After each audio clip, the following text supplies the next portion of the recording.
There's currently over 2 million open sales positions in the US today. Hiring salespeople is at an all-time high. Be sure to stay tuned to this video as we talk about how to ace your next sales interview.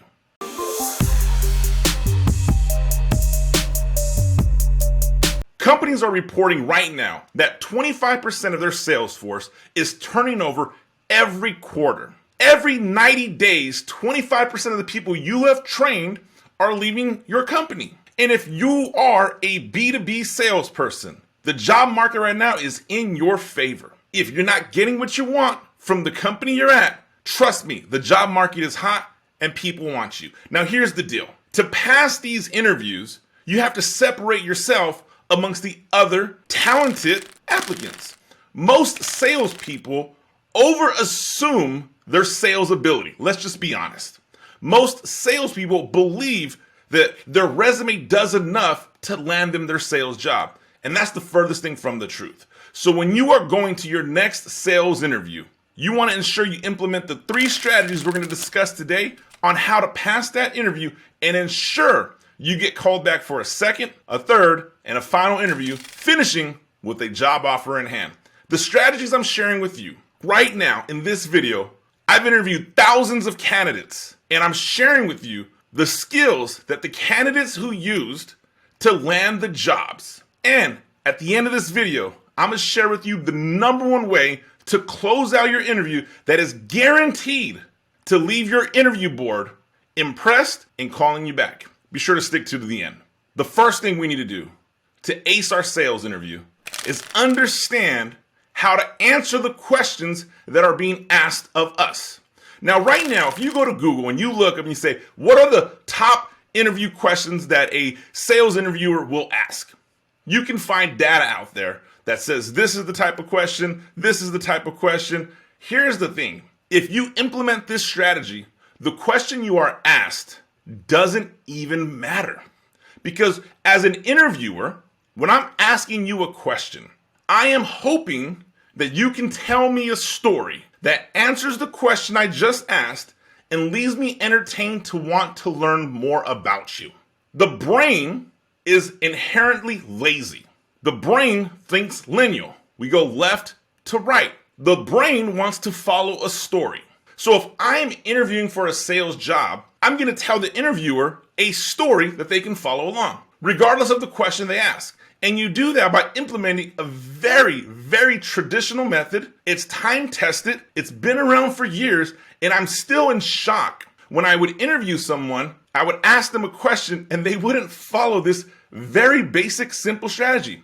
So if you're hearing it for the first time, great for you. If you've heard this before, I hope you're implementing it. But the way to answer your questions in an interview is the STAR methodology. STAR. Situation, task, action, result. That's it. Whatever the question is that is asked of you. I'm going to tell you the situation. I'm going to tell you the task at hand. I'm going to tell you the action I took, and I'm going to tell you the results that happened. If I can tell you a story by laying out the situation, the task at hand, the action that took place, and the results that happened, I'm going to tell you a story that is intriguing. I'm going to tell you a story that is complete. You see, when you're interviewing and you're interviewing for a competitive job, trust me, the job market's competitive. There's talented people out there. When I would interview people, when I would try to decipher the top 2 candidates or top 3 candidates, I would always go back to who told me a better story. And the way to naturally tell a story is to follow the methodology of STAR. Situation, task, action, result. Example, can you tell me about the biggest victory you had in your previous sales job? It's a very basic question. It's a no-brainer. Most average applicants will just say, yes, I did this. I closed this account for $1 million. It took me 9 months. It was awesome. And they leave room for imagination on the interviewer.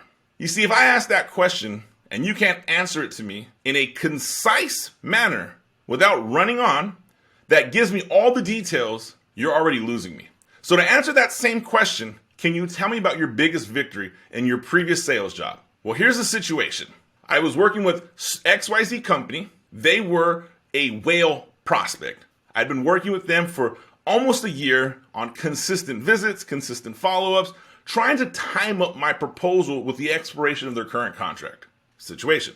The task at hand was to get them to sign on board working with me at the start of the new year. That was the goal. I laid out the plan with my manager. We put the strategy in place. So we acknowledged we had to do something different.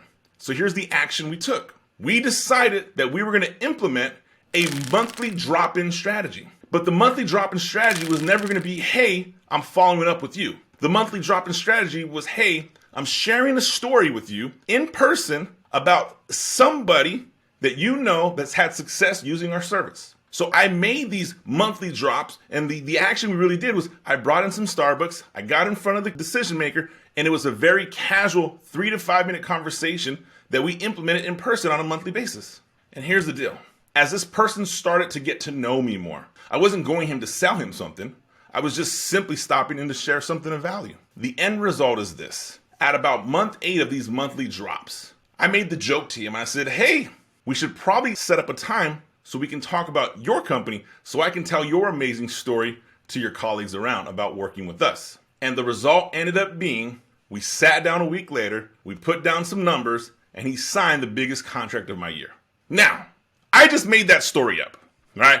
Obviously, it's a very generic service-based business there. But did you follow that story? Situation, task, action, result. I left nothing for the imagination. So the next time someone asks you a question in an interview, use STAR as the guide to how you're going to answer your question. Step 2, in the interview. You're interviewing for a sales job. When I'm interviewing you for a sales job and I want to hire you, I'm evaluating you during the interview period, and I'm going to make a blanket assumption. If you can't sell yourself to me, you can't sell yourself to my customers. Simple as that. So I look through the entire process. Okay, how is this person going to sell? Now, I don't ask the BS line that you see in the movies, sell me this pen. That worked great 40 years ago. Doesn't work anymore. So when I want to see somebody sell, I want to see a heightened level of emotional intelligence. I want to see the ability to change the tonality and fluctuations in your voice. I want to understand what type of questions you're asking. I want to understand if you're trying to tie me down to a commitment. I want to hear you handle my basic objections. You see, selling in an interview and selling yourself in an interview really boils down to one thing. It's how you ask questions. As the interviewee, if I interview you and we go through your resume and you tell me your stories and you answer questions and I say this, every interviewer in the world is going to say this exact phrase in some form or fashion. So I guess it wouldn't be the exact phrase. Whatever. They're going to say this phrase in some form or fashion. Do you have any questions for me? Man, at that point in time, as the applicant, that is your time to shine. That is your time to sell yourself. Don't sell yourself with a cheesy close at the end. We'll get to that right now. Sell yourself by asking questions that demonstrate you're educated on the product, the industry, you're educated on the opportunity, the territory, you're educated on the challenges the company face. So be sure to ask questions that are thought out in advance. If you ask the generic questions, can you tell me about the company's vision statement? Where do you see yourself in 5 years? I gotta be honest, these are boring ass questions. Like just point blank, they're boring. They're boring questions that every other applicant has asked. True story. If I'm interviewing you in a big metro area, let's pick Los Angeles County, and I can only offer one 6-figure sales job, I'll tell you what, it is not uncommon for me to have hundreds of resumes to go through. It's not uncommon for me to have spent 20, 30, 40 hours on the phone pre-screening somebody and cutting that group in half to preliminary interviews. So if you come and you're interview 7, a week of 15, and you ask the same boring questions, you get put in the boring pile, just point blank. So be sure that you articulate questions that demonstrate an elevated level of emotional intelligence. That is what's going to sell you during the interview, not the cheesy close you do at the end. Which brings me to number 3. To ace your sales interview, you have to close at the end, right? You have to ask, will you hire me? Some shape, form, or capacity, you have to ask, will you hire me? Now, if you turn around and just say, hey, will you hire me? Is there any reason you're not going to hire me today? Whatever the close is, as long as it's direct, here is where you get in trouble. If it's a cheesy close that I've heard before, it goes into that category of cheesy questions. Here's things that I would hear as an interviewer over and over again. Is there any reason you won't move me to the next stage of the interview process? I appreciate it. I would literally tell candidates, hey, I appreciate the close. I'm not going to divulge any information today because I'm in the interview process. But that was it. Obviously, I'm expecting that. So it's kind of unwritten. You have to say something like that. So how do you not sound cheesy when you close? You ask it in a manner of seeking feedback. You ask it in a manner where you get coaching. It does two things. It tells the manager you're interviewing with, you're thinking about this. And it tells you, is this person somebody I want to work for? So here's two questions that I would ask if I was interviewing for a sales job today. Situation one, I'm one-on-one with somebody and we're interviewing. I think the interview is going great. Obviously, as we're going through the process, I'm asking questions. I would chuck when I would say, hey, look, how do you feel our time went today? So how I would start. Oh, our time went well, great, blank, blank, blah, blah, blah, blah, blah. Is there anything additional you need to hear from me to ensure I'm on that short list of people you call back next week? I'm coming direct. I'm asking the exact same question, but I'm taking ownership that I've yet to give you all the information you need. I'm just reframing the question. So don't say, is there anything or is there any reason you won't call me back, right? We have to find a different way to say that question. So think of the rephrasing opportunities. Here's the kicker.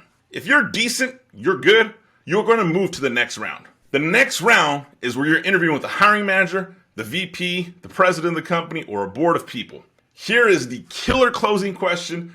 In all my years of interviewing people, I kid you not, this is the best way to close in a group interview. You thank the interviewers for their time. You look at the most senior person that you're interviewing with. If it's the president of the company, you look that person dead in their face. And you just call him John. You say, John, I appreciate our time together. May I ask you one last question? Our hiring manager's name is Steve. All right, so there's John and Steve. John, when I leave here, what feedback are you going to share with Steve about our interview today? Oh, flames. When you ask that question to the most senior person there, boy, that shows a heightened level of courage, which is what we need in sales. That shows you're not afraid to hear no. That shows you're not afraid to hear rejection. That shows you're not afraid of objections. When you ask the most senior person what's the feedback they're going to give to that hiring manager, whatever they tell you, be a salesperson. Answer, handle objections, and close again. The second time you close, are you going to give the endorsement to bring me on your company to our hiring manager, Steve? Not only did I close you twice, I closed you twice in two different fashions. And when that moves on, I turn to Steve. I say, Steve, thank you. Thank you for our time together today.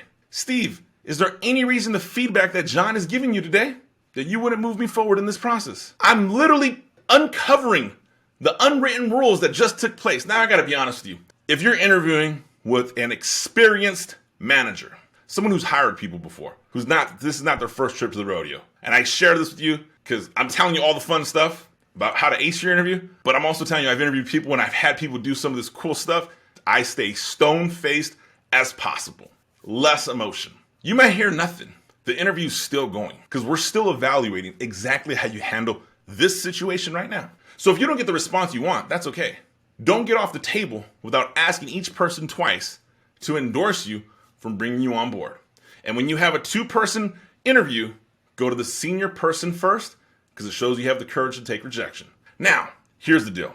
Hiring salespeople is just as challenging, right?